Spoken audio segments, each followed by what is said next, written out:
Rolling sound. Clap. Rolling camera. Clap. Clap. Yep. Clap. Yep. Hey guys, this is our war memorial. It's a monument to the dead soldiers. We don't usually sit on it. It's a sacred memorial. Okay, no problem. Thanks for letting us know. Thank you for understanding it. Well, this is a war memorial. It's got some sacred meaning. Well, not sacred. It's a memorial to the fallen. People come and sit on it. I think it's a bloody park bench.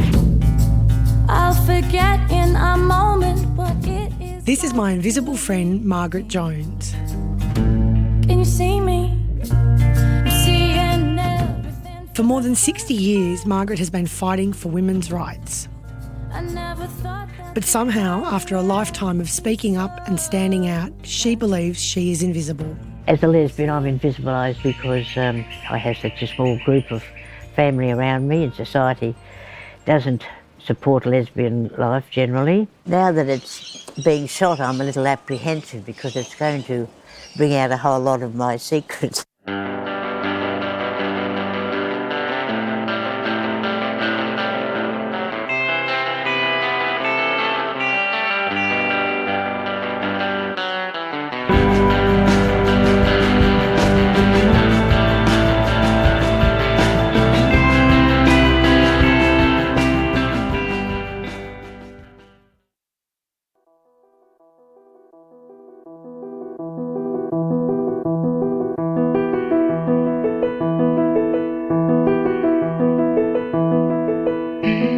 I think it takes a degree of intelligence to know that you're being invisibilised, Rose. You've got to be smart to know what's happening.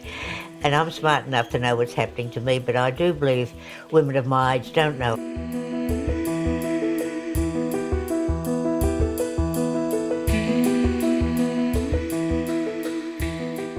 I'm not at all surprised to hear Margaret say that she's sees herself as invisible, that she's been invisibilised, the invisibilisation of old women, because they were that was part of one of our first discussions actually. Our conversations always revolved around that term.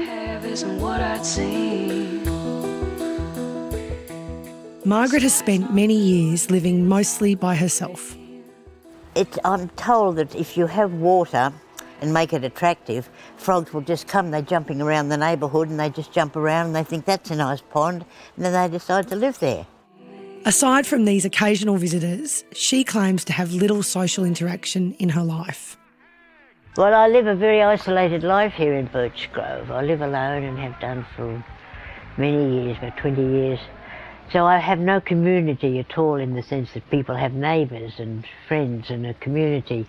I don't have any knowledge of any of the people that live in this street. I don't speak to them and they ignore me.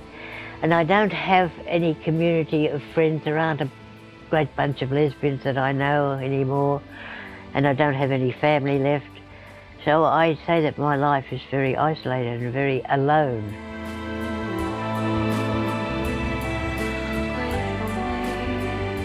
This might be true, but Margaret is no island. I remember meeting a stroppy, strong, formidable character. Cranky, and I think of uncompromising. And I love that in women. Supportive and warm. I got to use cantankerous, but that's not all of it. I think that Margaret's story is an amazing story. It's a very important piece of Australian history. I couldn't agree more. I met Margaret in the late 90s at a feminist event called the Ernies. Through our many years of friendship, I've got to know her quite well. She was born in 1927 in Manly. I don't remember who did the act, but I'm sure it was a home birth. She grew up with mum, dad and 2 siblings. Oh, well, the sister's dead, and the brother, I don't know his age. I haven't seen him for about 30 years. Religion was a constant part of her early years, but she refused to conform. I got out of that one when I came to being able to think for myself. Like many working class kids, Margaret left school at 14 and started work. Well, I was what was called a messenger girl. If we wanted a letter or a piece of correspondence to go from one office to the other, it had to be taken by hand. In the 1950s, Margaret and her sister left home despite endless objections from her parents. Well, they didn't know what we got up to, did they?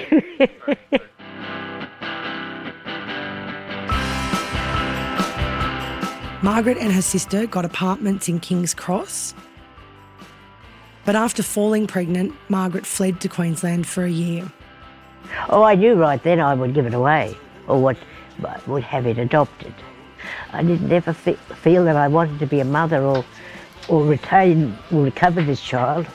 She returned to Sydney and created scandal by marrying a Hungarian refugee and then by divorcing him. She moved overseas to Canada and the US, where she had her first fling with a woman, and returned to Australia and fell in love with Jan. But after 8 happy years together, Jan left Margaret for a man. Margaret lost all contact with her family after her mother died, but as a Sydney radical, she found other ways to belong. Campaign Against Moral Persecution. It was the first homosexual organisation in Australia or in Sydney, and I got involved with them, and was mostly male homosexuals who were misogynist and awful people. And then we formed a women's group within that male Camp Inc. In fact, Margaret led the breakaway group, the Camp Women's Association, ironically called the CWA, where Margaret fell in love with her soulmate, Maureen. And which referred to myself as being the leader of the women's group within Camp Inc. So that was easy, she just rang on the phone one night. I said, oh yes, well come and see me sometime. And she came, 25 years, we were inseparable. Married couple, 25 years.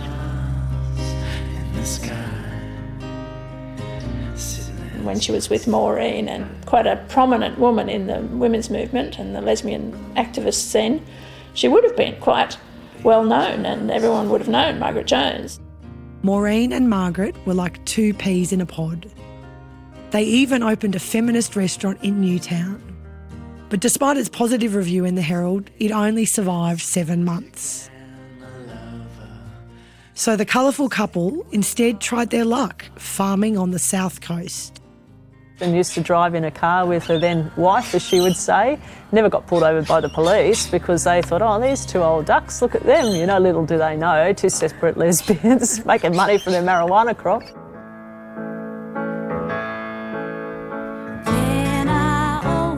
But after 20 years together, Maureen left Margaret for this man.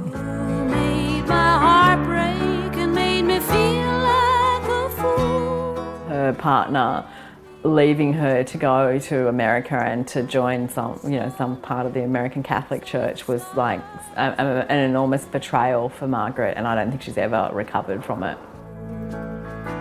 So Margaret in her 60s was again flying solo.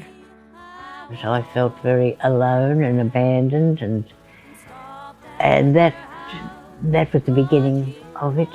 And now she's older, she lives in a little house. People don't cross the street to say, hello, Margaret. People ignore her. But it was you who stole my heart when you hadn't any right. I really do see her isolation and her loneliness, and she talks about it a fair bit as well. Well, I think it's principally when you go to a shop or you want some service somewhere, people tend to serve people who are younger or more vocal or more visible, who push in. We're meaningless. We're not fucking, we don't have kids, we don't cook, we work, we're just old and useless. This kind, and if a time comes when I'm feeling better, I'll be back with the birds in the spring.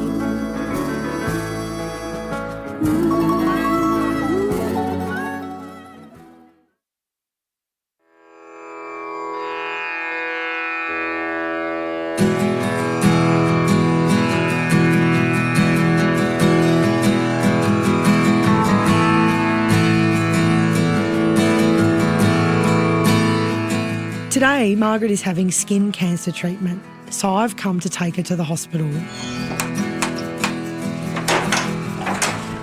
Ah, hello, Rosie. Hello, Margaret. How are Good you? to see you. Come here. Luckily, I have made it just in time for a morning feed. There you are, Rose. Mr. Dan Murphy's special. Clean skins, $5 a bottle. Margaret, that is the greatest breakfast I've seen this week. All right, you're up for it, Rose. I'll get some glasses and we go. This beats tea, doesn't it? Despite her cheeky front, there's a strong chance she is going to miss the highlight of her year. Even by Bear Pit standards, it was a raucous gathering. Several hundred women sitting down to rank and roast the most sexist behaviour of the past year. The Uni is a very important part of my year. It's the only feminist event that's still left in Sydney, and it's wonderful. I think I can relate to it particularly because all those remarks that men make against women, I've had them against me all my life because the generation that I am, that's how men spoke to women, how they treated women. So every time I see something or hear something, I rip it out of the paper and put it in a little heap so that at the end of the year I've usually got 20 or 30 awful remarks that blokes make. So it's very important that I get there. What do we have to do before we go to the hospital? I've got to go and get all the Ernie nominations. They've got to go back to Meredith Bergman before I go to hospital.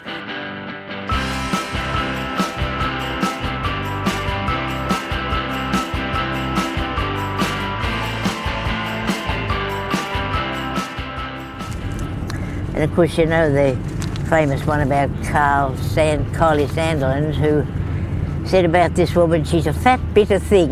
You little troll. You're a piece of shit. You're a bullshit artist. How about that one? Don't you think that's appropriate language for a radio host? Oh, it's quite unacceptable. So much so, in fact, that the Advertising Standards Committee censured him, and I think they were going to fine him or something. Margaret's in her element at the Ernies, clapping and cheering and laughing and saying, fill my glass up, Sal. I do know that she greatly looks forward to it and always massively enjoys it. She also gets to see so many friends and catch up with people that she's known for a long time. She's the centre there and she's got all her friends around. Unlike most other people, she actually nominated people for Ernie's Awards. And in fact, she's won quite a few awards over the years. I remember presenting her with a couple of trophies. It's become her life work to make sure she gets as many Ernies as possible.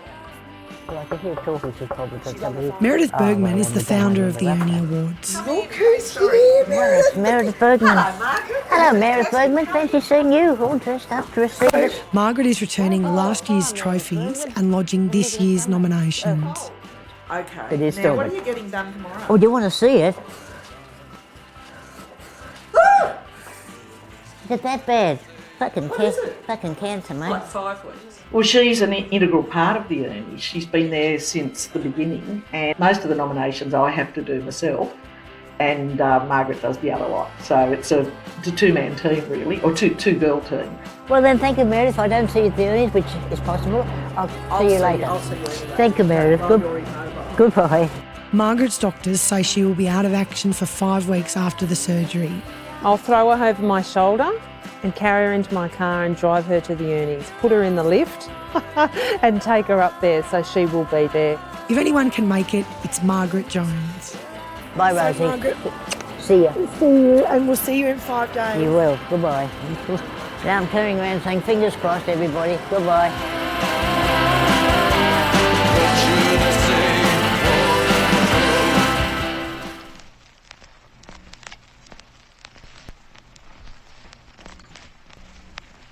Who took the bomb?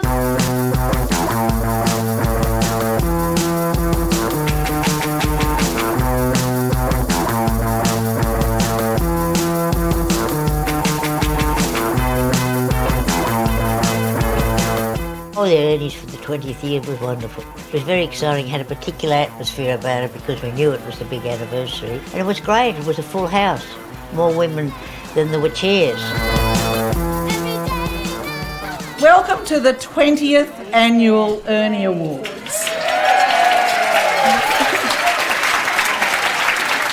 Most of you know how this evening works. Yep. The decisions are made by booing. Meredith reads out the remarks and we just boo. I'm not sure which other member could be the hooker, perhaps the member for Canterbury. Go. And they call a boo meter, and the largest boo gets the prize.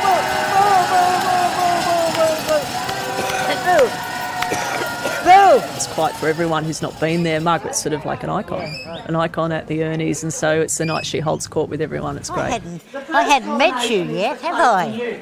Hi. You're Farah. Hi, I'm Margaret Jones. I'm the star. You can hear her laughing, or you can just look around and you see Margaret with her red hat there, surrounded by her friends. Because the women, every year you see women you don't see during the year. You see, it's a great reunion. You don't see women from one year to the next, except at the Ernies.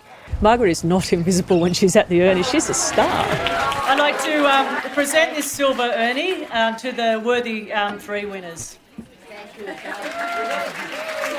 And in doing so, I'd like to say that this woman here you see, Margaret Jones, she's really part of our community. She's been here for 20 years, since the beginning of the Ernies. She would say that most of her life she feels invisible, and this night is her night. It's like her Christmas. And that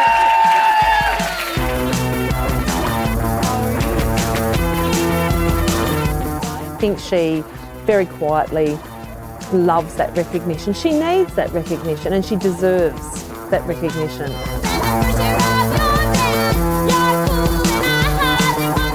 I reckon it was the best. They get better every year.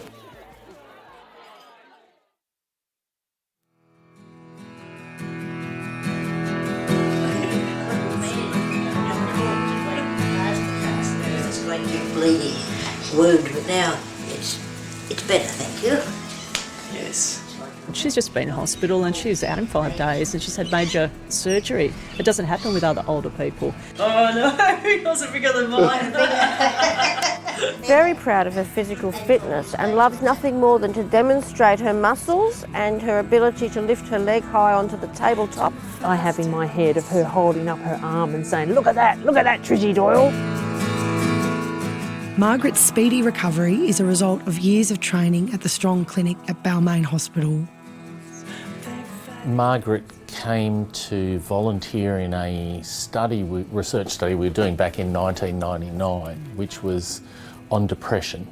Stepping into the world of geriatric medicine is something that she poo-pooed and denigrated and at the same time embraced. I remember our first meeting very vividly. She allowed me to ask some questions, but then I wasn't allowed to examine her, so I had to get an assistant in who she would allow to examine her and then translate the findings to me and make a decision based on that.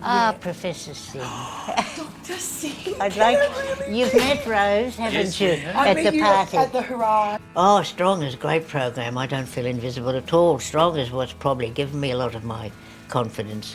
What has happened over time is that, from that not allowing me to touch her in any way from our first consultation, it's now impossible to get her to keep her hands off me whenever I see her. Hi, how you doing? How are you? I'm up to 75, you'll be pleased to hear. You don't see 86-year-olds being stronger than they were at 76. She's better than most 60 and 50-year-olds and stronger than some 40-year-olds we've had through here.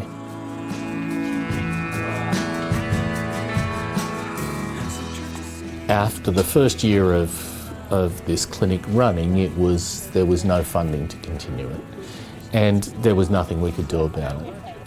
But Margaret Jones did something about it. I got to know her quite well after I was elected. She came to me because the Strong Clinic at Balmain Hospital was at threat of closure, and she was running a very effective campaign then to let people know about it and to defend the clinic. So really that's the way I think about her role in the clinic, and mine wouldn't matter if she hadn't have been here, because we wouldn't be sitting here. There would be no clinic.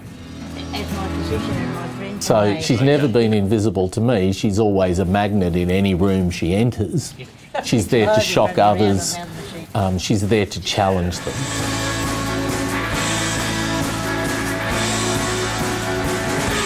I don't think Margaret Jones is invisible, but it's really hard to be objective. She's not invisible. She's one of the most visible 85-year-old lesbians in Sydney. She stands out in every single way. Her age, her sexuality, her uncompromising nature. She is so not invisible. She's the least invisible person that I've ever come across. She's had such a huge impact on the lives of so many people. But how can somebody who's so opinionated feel invisible? And I don't know how to respond to that. You're suggesting that this is just my only me, Margaret, view of the world out there, and others don't share it, as if I have a persecution complex. What's the word for that? Frustrating. Do you sometimes feel like you'd like to say, Margaret, think what you've got in your life? You who scribble on walls with your minuscule mind, you who make midnight calls, you who nice t-shirt. Hey, woman.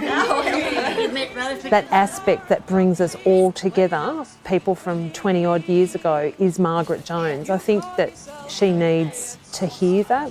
That's Robin's wagon. They can do it. Lucky you're strong. Yes, I am strong.